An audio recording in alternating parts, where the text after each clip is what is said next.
All right, so we are doing this question. So it's a surface area question, and we are told that we have to find the area of the part of the paraboloid z equals x squared plus y squared that lies under the plane. So the first thing that we always do is we draw out what they're asking. So we immediately know what this is. This is just going to look like this. That is not very good. And so this region here is the plane z equals 9. That's a bad looking z. All right, so if we're trying to find this area. So all right, so the first thing that we want to do is we want to parameterize this. So we're going to say that r equals, all right, ready? Let me just write it out, then I'll explain it. U v u squared plus v squared. So this is just a very easy parameterization of this. It's just acknowledging that u and v are our variables. So x equals u, y equals v, and z is just that, x squared plus u squared plus v squared. But we also have to realize that this is only true on u squared plus v squared is less than or equal to 9, right? That's basically the only place where u and v can exist, where the square of the sum of them is less than 9. Okay, so now that we've done this, we've changed our variables. Well, now we have to do the dreaded Jacobian. So let's change colors to indicate this dread. All right, so the first thing that we're going to do is we're going to derive r with respect to u. So it's going to give us 1, 0, because v is a constant, and then 2u. Then we're going to derive with respect to v. So again, u is a constant, so that's 0. V is 1, and then this is 2v. The next thing that we want to do, let me move down the screen a bit. The next thing that we want to do is find ru times rv, because this is just what we do in Jacobian. So we have to find the cross product. Now, if you're smart, you'll probably be able to do this in your head. Unfortunately, I am not smart, so I'm going to have to draw it like this. 0, 1, 2, v. Let's change colors again. Okay. So we're going to get 0 times 2v is 0, minus 1 times 2u. Then we're going to get, remember the next one we put a minus in front of it. We're going to get 2v, because it's 1 times 2v, minus 0 times 2u, 0. Then we're going to go 1 times 1 is 1, minus 0 times 0 is 0. All right. Now let's write that out like this. So we're going to get minus 2u minus 2v, 1. Okay, what's our next step? Our next step is finding the absolute value of this. So the absolute value of this, and we know how we do this. We plus the squares of them and then square root it. So it's going to be the square root of 2 minus 2u squared. So it's going to be 4u squared plus 4v squared plus 1. And we've done it. So now we can write down what our area is going to be.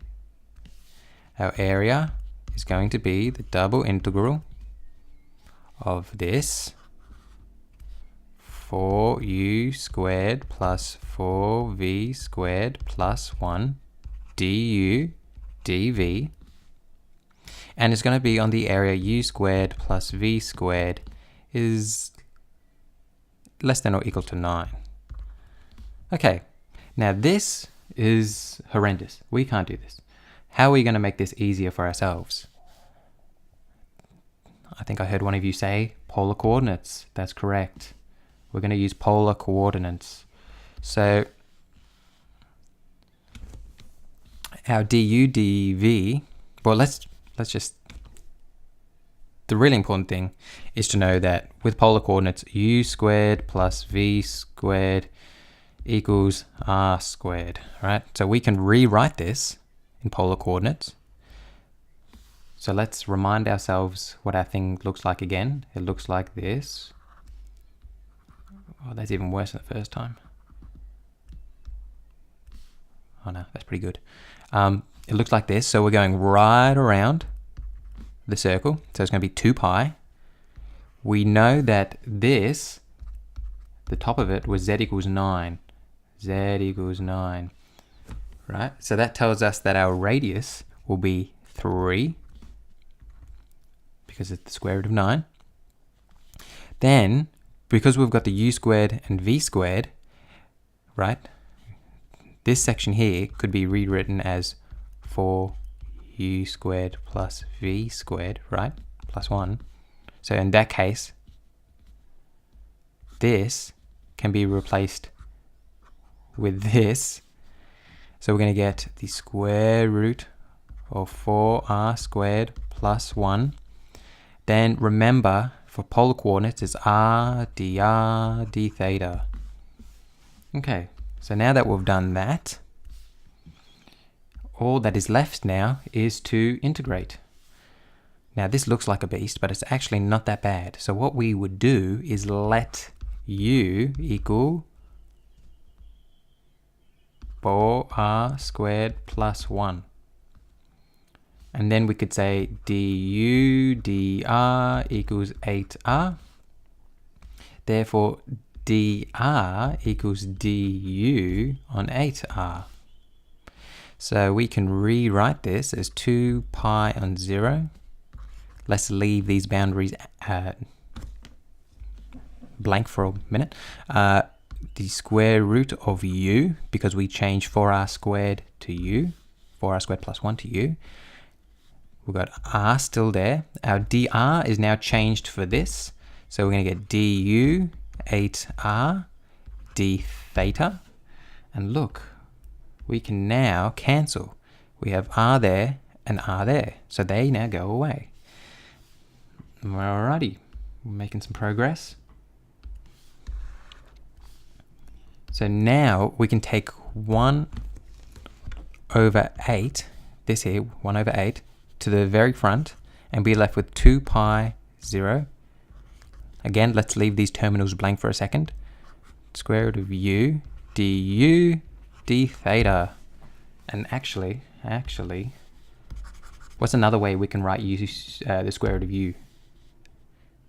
We could write u to the half. That's always easier. All right, now we need to figure out the terminals. Okay, so if you remember, our initial terminals was 3 and 0.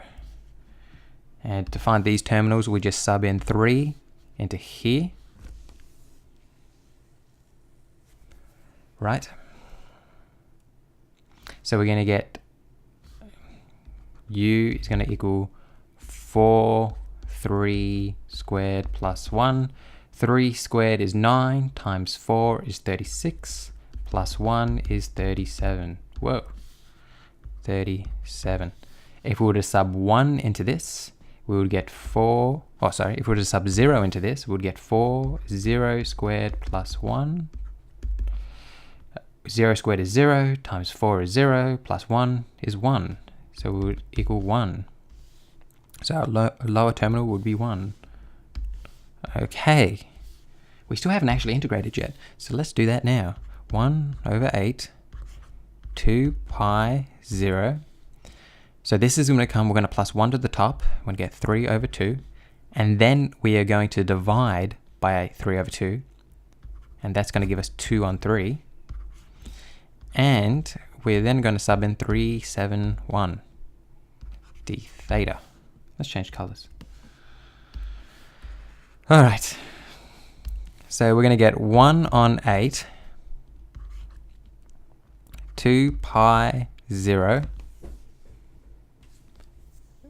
2 37, 3 on 2 on 3, minus, if we chuck a 1 into there, 1 raised to any power is just going to give us 1. So we're just going to get minus 2 thirds. All right. D theta. Ooh, nearly got me. All right. Then what do we do? Well, we know we have no more u's. We don't have a theta in here, so we're literally just going to chuck 2 pi in here. So we're just going to get 2 pi on 8.